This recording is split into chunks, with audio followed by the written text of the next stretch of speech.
આકાશવાણી સમાચાર હેમનગીની સોનારા વાંચે છે. સૌપ્રથમ મુખ્ય સમાચાર. લોકસભાના ત્રીજા તબક્કા માટે પ્રચાર અભિયાન તેજ બન્યું. વિવિધ રાજકીય પક્ષોના નેતાઓનો રોડ શો અને ચૂંટણી સભા દ્વારા પ્રજાને રીઝવવાનો પ્રયાસ. દિલ્હી કોંગ્રેસ અધ્યક્ષ અરવિંદરસિંહ લવલીએ નારાજગીનું કારણ આપતા પદ પરથી રાજીનામું આપ્યું. ઇરાકની સંસદે સમલૈંગિક સંબંધોને અપરાધ ગણાવતો કાયદો પસાર કર્યો. લગ્ન કરનારને 15 વર્ષની જેલની સજાની જોગવાઈ.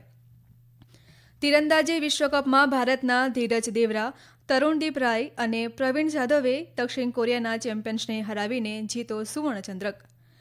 અને આજે આઈપીએલમાં અમદાવાદના નરેન્દ્ર મોદી સ્ટેડિયમમાં ગુજરાત ટાઇટન્સ અને રોયલ ચેલેન્જર્સ બેંગલુરુ વચ્ચે મુકાબલો થશે.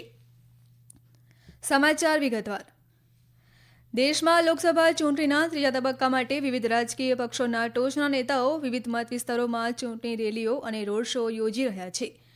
આ તબક્કામાં 7મી મેના રોજ 10 રાજ્યો અને 2 કેન્દ્રશાસિત પ્રદેશોમાં 95 બેઠકો માટે મતદાન થશે. આ તબક્કામાં કુલ 1351 ઉમેદવારો ચૂંટણી જંગમાં છે. પ્રધાનમંત્રી અને ભાજપના વરિષ્ઠ નેતા નરેન્દ્ર મોદી આજે કર્ણાટકમાં 4 ચૂંટણી સભાઓ કરી રહ્યા છે.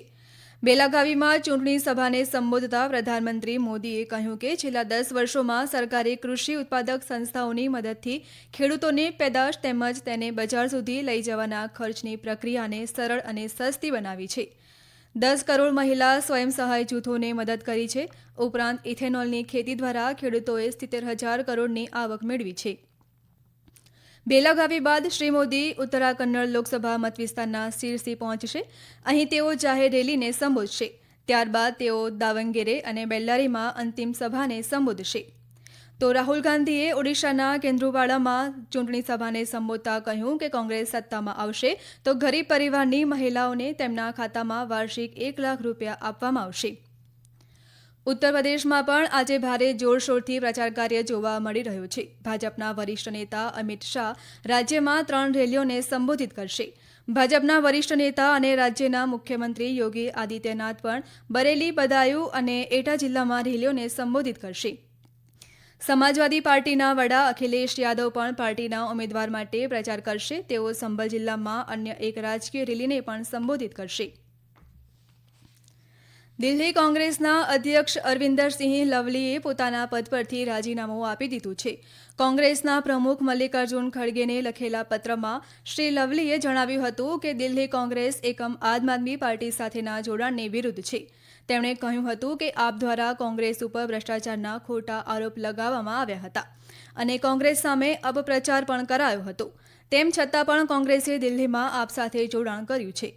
તેમણે પોતાના પત્રમાં નારાજગી સાથે વધુમાં લખ્યું હતું કે દિલ્હીના ભૂતપૂર્વ મુખ્યમંત્રી શીલા દીક્ષિતની સરકાર દરમિયાન થયેલા વિકાસ કાર્યોની તુલનામાં વર્તમાન આપના શાસનમાં જાહેર માળખાકીય સુવિધાઓ ખૂબ જ કંગાળ છે.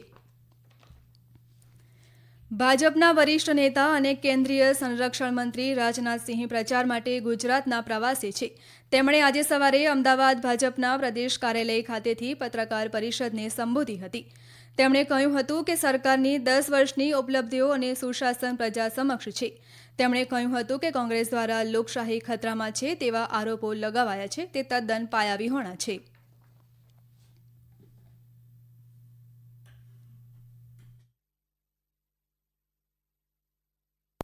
भारत यदि इसी तरीके से आगे बढ़ता रहा तो 2027 आते आते वर्ल्ड की टॉप 3 कंट्रीज में इसे खड़े होने से दुनिया की कोई ताकत रोक नहीं सकती है. मैं मानता हूं उसके कई कारण हैं, पर सबसे बड़ा कारण है एक हमारे पास स्ट्रांग और क्रेडिबल लीडरशिप जो मोदी जी के रूप में हमारे पास है. मैं कह सकता हूं उनके पास विजन भी है, मिशन भी है और साथ ही साथ पैशन भी है. लेकिन कांग्रेस के पास क्या है, यदि इसके बारे में मुझे कहना हो तो मैं कह सकता हूं न नेता है, न नीति है और न तो नीयत है. भारत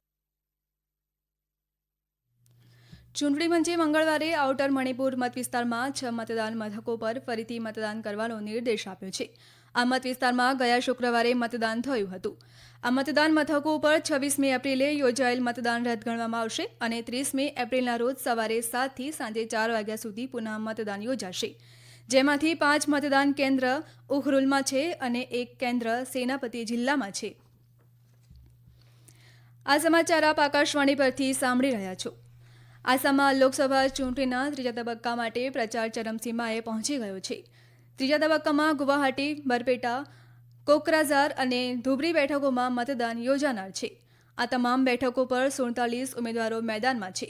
મુખ્યમંત્રી અને ભાજપના વરિષ્ઠ નેતા હેમંત બિસ્વા, એઆઈયુડીએફ ચીફ બદરુદ્દીન અજમલ, પ્રદેશ કોંગ્રેસ અધ્યક્ષ ભૂપેન કુમાર બોરા, આસોમ ગણ પરિષદના પ્રમુખ અતુલ બોરા અને બોડોલેન્ડ પીપલ્સ ફ્રન્ટના વડા પણ મતદારોને રીઝવવા માટે જનસભાઓ કરી રહ્યા છે.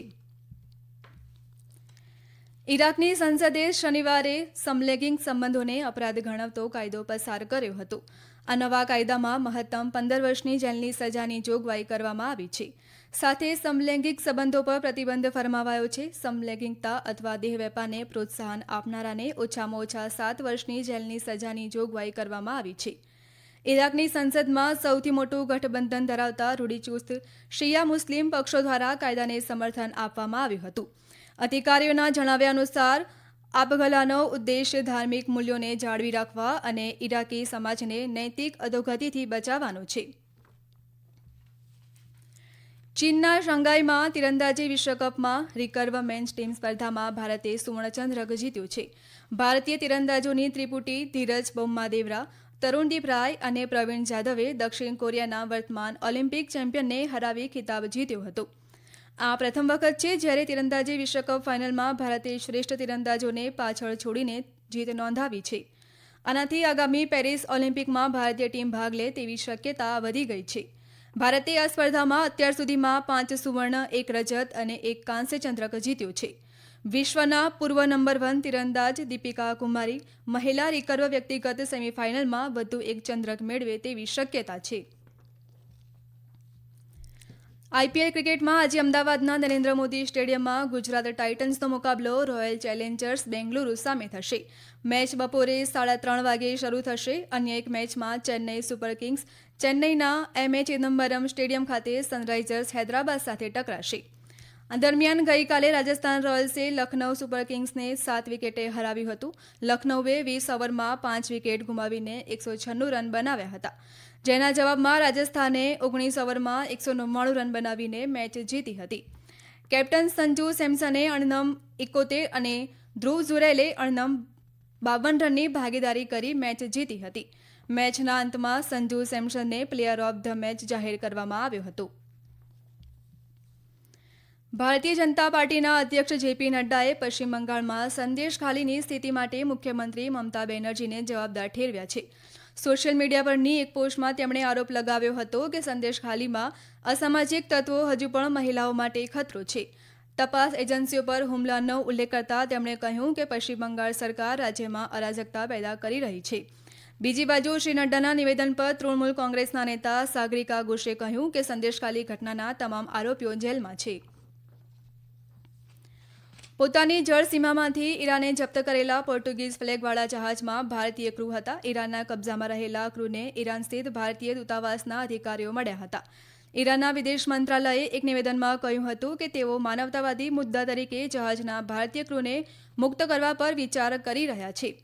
અગાઉ ગુરુવારે વિદેશ મંત્રાલયના પ્રવક્તા રણધીર જયસ્વાલે કહ્યું હતું કે બાકીના 16 ભારતીય ક્રૂ સભ્યોના પરત ફરવામાં કેટલીક તકનીકી બાબતો સામેલ છે. શ્રી જયસ્વાલે જણાવ્યું હતું કે ભારતીય અધિકારીઓ ક્રૂને મળ્યા હતા અને તેમના પરિવારો સાથે સતત સંપર્કમાં છે.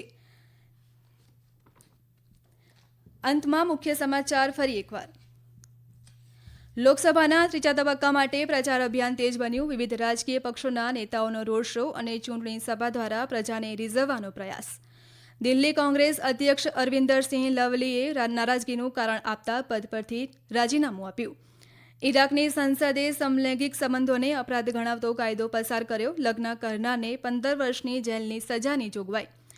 તીરંદાજી વિશ્વકપમાં ભારતના ધીરજ દેવરા, તરુણદીપ રાય અને પ્રવીણ જાદવે દક્ષિણ કોરિયાના ચેમ્પિયન્સને હરાવીને જીત્યો સુવર્ણચંદ્રક.